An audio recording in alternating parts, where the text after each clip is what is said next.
नमस्कार विद्यार्थी मित्रांनो, मी अभिलाष मराठी ऑनलाईन अकॅडमीच्या युट्यूब चॅनलवर पुन्हा तुम्हाला सगळ्यांचे स्वागत करतोय.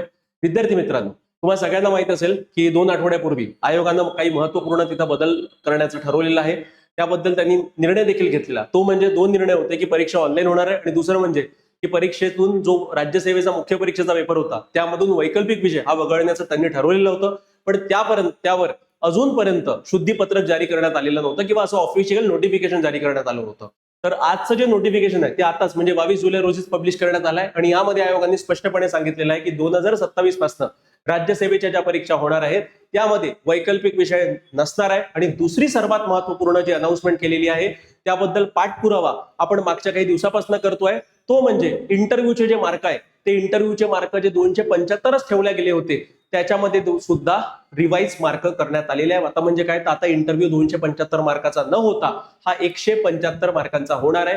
हे तुम्ही सगळ्यांनी लक्षात ठेवावं. म्हणजे त्या संदर्भातच हे प्रसिद्ध पत्रक आयोगानं इथं पब्लिश केलेलं आहे. यामध्ये त्यांनी स्पष्टपणे वैकल्पिक विषय वगळण्याबाबत व मुलाखतीचे गुण सुधारित करण्याबाबत त्यांनी सांगितलं आहे. म्हणजे बघा, आधीच्या पेपर पॅटर्न मध्ये काय होतं, तर एकंदरीत 9 पेपर होते. किती पेपर होते? 9 पेपर. या 9 पेपर मध्ये 2 भाषेचे पेपर होते, एक निबंधाचा, 4 जीएसचे आणि 2 वैकल्पिक विषयाचे, असा आपला पेपर पॅटर्न होता.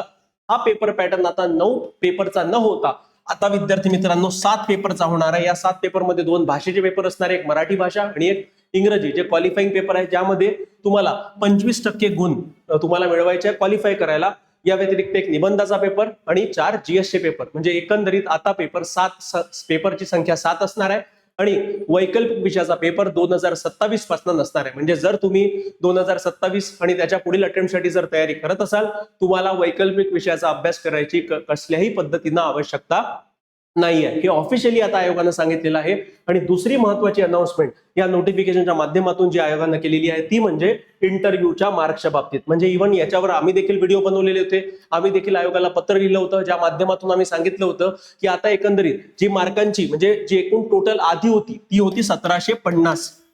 आता वैकल्पिक विषय वजा केल्यामुळे किंवा त्याला काढल्यामुळे आता जी 7 पेपरची टोटल मार्कांची संख्या होती ती होती 1250. म्हणजे 1250 हे रिटर्न पेपरचे मार्क आता सुधारित पॅटर्न नुसार असणार आहे. आणि यामध्ये त्यांनी इंटरव्ह्यूचे मार्क 275च ठेवलेले होते. म्हणजे रिटर्नच्या तुलनेत इंटरव्ह्यूचा वेटेज जास्त होतं. आणि या अनुसार आयोगाने याच्यावर देखील जे स्टेप आहे ते योग्य स्टेप तिथं घेतलेला आहे. म्हणजे आता इंटरव्ह्यूचे मार्क जे आधी 275 होते हे आता 275 नसणार आहे, ते आता किती असणार आहे, पुढच्या वर्षीपासून 175 मार्काचा तिथे इंटरव्ह्यू असणार आहे. इथे बघा स्पष्टपणे म्हटलेलं आहे, राज्यसेवा मुख्य परीक्षा 2027 व त्यापुढील राज्यसेवा मुख्य परीक्षांसाठी मुलाखतीचे गुण 175 निश्चित करण्याचा आयोगाने निर्णय घेतलेला आहे. आणि हा निर्णय सर्वोच्च न्यायालयाचे जो निर्णय आहे मार्गदर्शक तत्वानुसार तिथे हा निर्णय घेतलेला आहे. म्हणजे आता 1250 मार्कांचा तुमचा रिटर्नचा पेपर असणार आहे आणि इंटरव्ह्यू 175 मार्कांचा असणार आहे. आणि दोन्हींचा ऍडिशन होऊन तुमचा फायनल रिझल्ट लागणार आहे.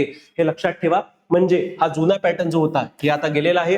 तर एकूण रिटर्नचे पेपर जे 7 पेपर आहेत त्यामधले 2 क्वालिफाईंग आहे, निबंध आणि 4 जीएसचे पेपर, यांचे एकूण मार्क मिळून तुमचे 1250 मार्क मॅक्झिमम. त्यानंतर इंटरव्ह्यूचे 175 आणि या दोघांच्या ऍडिशन मधून जे काही तुम्ही मार्क स्कोअर कराल त्याच्यामधून मग तुमचा कट ऑफ लागणार आहे. तर अशा पद्धतीनं हे महत्वाचा निर्णय आयोगानं तिथं घेतलाय. आणि एक प्रकारे म्हणू शकतो एक सुधारणावादी निर्णय आहे, कारण इंटरव्ह्यूचं जे वेटेज आहे ते खूप जास्त प्रमाणात वाढलं होतं, त्याला बऱ्यापैकी यांनी आता नॉर्मलाइज केलेलं आहे. आणि एक प्रकारे आयोगाने हा जो काही निर्णय घेतलेला आहे हा विद्यार्थ्यांचा हिताचा निर्णय आहे. कारण इंटरव्ह्यू ही अशी प्रक्रिया आहे की ही सब्जेक्टिव्ह प्रक्रिया विद्यार्थी मित्रांनो, याच्यामध्ये निकष काय आहेत, कशा आधारावर मार्क दिले जातात हे अजून देखील आयोगानं स्पष्ट केलेलं नाहीये. आता आयोगाने एवढा मोठा निर्णय विद्यार्थ्यांच्या हिताचा घेतलाच आहे, तर त्यामध्ये आयोगानं अजून पुढे जाऊन माझी तरी अशी अपेक्षा आहे की इंटरव्ह्यूचे मार्क कोणत्या निकषावर दिले जातात हे तत्व तरी आयोगाने विद्यार्थ्यांसमोर मांडले पाहिजे, जेणेकरून या पूर्ण प्रक्रियेमध्ये ट्रान्सपरन्सी येऊन जाईल. आणि अशी करणारी महाराष्ट्र लोकसेवा आयोग देशातला पहिलाच आयोग असेल, म्हणजे अशी आपण अपेक्षा करूया.